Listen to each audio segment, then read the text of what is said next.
তো গাইজ আসসালামু আলাইকুম, আপনারা আশা করি ভালো আছেন, আমিও ভালো আছি।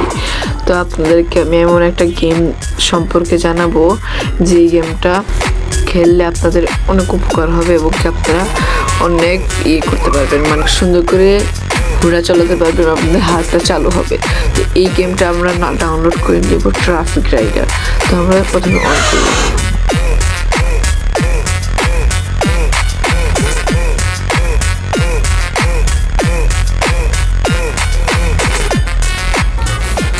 তো আমরা এখানে যাবো, নেক্সটে ক্লিক করবো, নেক্সটে ক্লিক করবো, নেক্সট দিব, আবার নেক্সট দিব, প্লে দিব।